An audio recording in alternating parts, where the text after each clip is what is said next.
Germany is the European country with the highest number of immigrants, situated in the center of the continent and known for being one of the most attractive destinations for emigration worldwide. It is the most populous country within the European Union, with a population exceeding 84 million inhabitants. In 2022, the number of people living in Germany reached its historical peak, reaching 84.3 million. Over the past 3 years, the population hadn't changed much, but after the pandemic, it increased by 1.1 million people compared to the previous year, according to the Federal Statistical Office. Many of these individuals were Ukrainian refugees fleeing the war in Ukraine. Immigrants more than made up for the low birth rate and aging population that Germany was experiencing. The overall proportion of working-age Germans, from 15 to 63 years old, was 61.6% in 2022, while among foreign-born individuals, it was 75.9%. Germany offers a favorable environment for emigration due to its stable economy, social welfare system, job opportunities, quality education, and high quality of life. However, like in any country in the world, there are multiple disadvantages that can tip the balance. That's why today we'll take you on an extraordinary walk, more extraordinary than usual, as we'll show you the advantages and disadvantages of emigrating to Germany. Is it really worth it?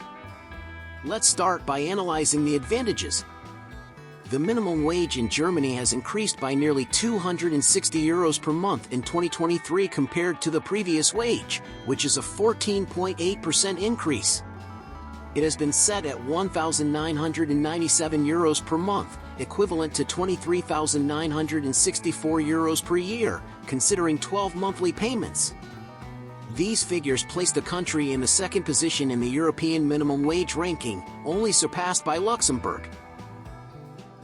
Despite the German Employment Office reporting in June 2023 that the number of unemployed people in Germany has increased by 28,000 individuals in 30 days, the unemployment rate remains at 5.7%, which is low when compared to other European countries.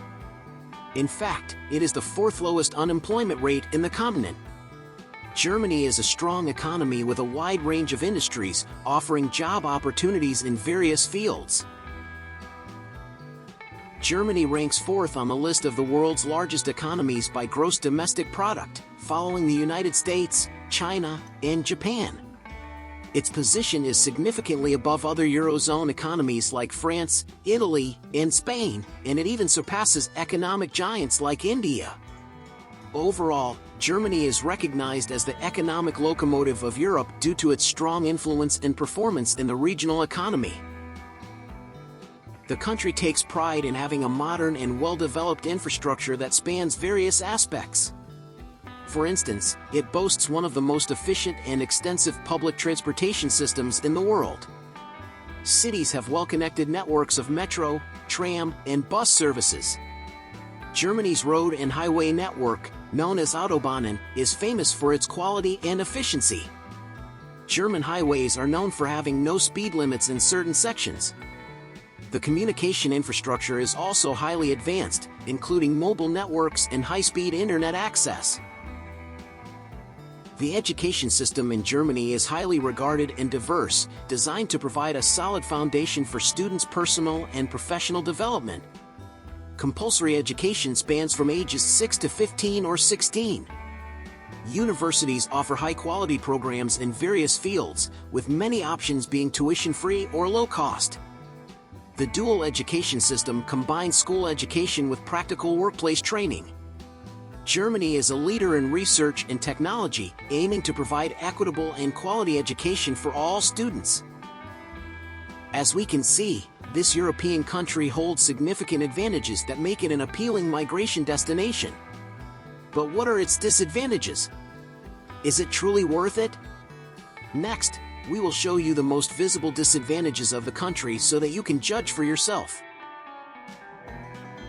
To put things into perspective, a rental cost of 6.50 to 7.50 euros per square meter is considered socially acceptable in Germany.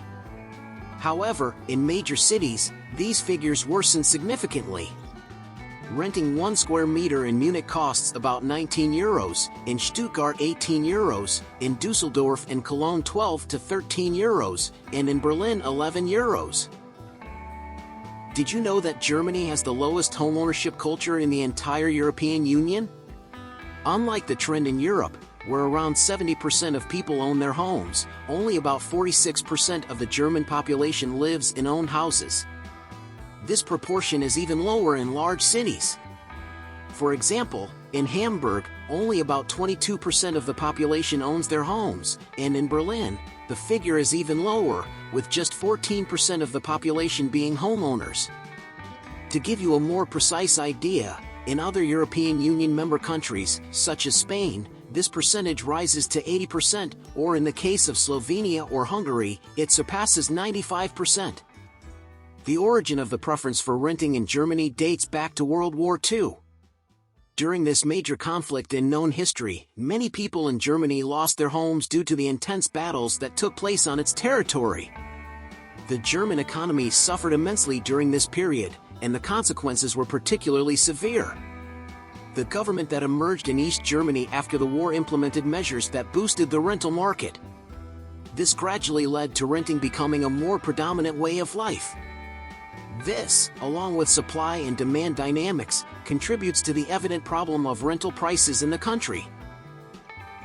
For several years, rental limitations in Germany were a recurring conflict that different governments attempted to resolve.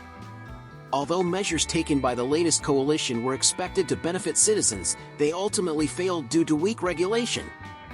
The regulations seemed to be quick fixes without a long-term vision, which led to their failure. The regulations were easy to evade and had many loopholes, rendering them ineffective.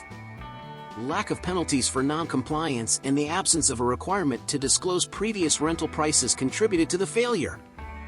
These deficiencies allowed landlords to increase rents by more than the restricted 10% without clear consequences. Despite the minimum wage increase of €258 per month compared to the previous wage, this increase is lower than the 2022 Consumer Price Index of 8.6%. As a result, workers, despite the raise, have lost purchasing power in the last year. Germany is facing one of its biggest economic challenges since reunification in the 1990s. It experienced a recession last winter and could close the year with an economic contraction between 0.2% and 0.4%, according to forecasts from various organizations and the International Monetary Fund. This impacts the unemployment rate and job growth, as mentioned earlier. The head of the employment agency, Andrea Knowles, commented that they are currently experiencing the impacts of the most challenging economic conditions in the labor market. She noted that unemployment is rising, and the pace of job creation is slowing down. Germany's post-pandemic GDP recovery is slower than the Eurozone average, even when compared to Greece, which is typically considered the most fragile economy in the currency union region. Additionally, in the first quarter of 2023, household consumption and government spending have negatively impacted growth, with a decrease of 1.2% and 4.9%, respectively, compared to the previous quarter. Business outlook in Germany is not favorable. An example of this is the decrease in the Ifo Business Climate Index in May, marking the first decline in 6 months, dropping from 93.4 points in April to 91.7 points. Prior to Russia's invasion of Ukraine, Germany benefited from importing energy at reasonable costs. However, it possibly erred by considering energy solely as a commercial component in its production process, without recognizing its strategic importance and how its supplier, Russia, could use it to its advantage. High energy prices have a particularly strong impact on Germany, as much of its industry heavily depends on energy. Although current energy prices provide temporary relief, the situation is far from ideal. In 2020, Germany's share of energy imports surpassed 63%, in contrast to the EU average of 57.5%. While many people speak English, German is the predominant language and can be challenging if not spoken fluently. Additionally, Germany's climate can be cold and gray for much of the year, which might be an adjustment for those accustomed to warmer climates. Despite the challenges, there is optimism as Germany's economic weaknesses have been recognized and the government is implementing reforms. Germany has experience in overcoming tough challenges and remains a crucial partner for the EU. As you've seen, Germany offers a wide range of benefits that make considering it as a residency destination quite appealing. After all this information, what's your opinion? Are you ready to pack your bags? This concludes our today's extraordinary walk. If you enjoyed it as much as I did, please give us a like and subscribe to the channel. Until the next extraordinary walk.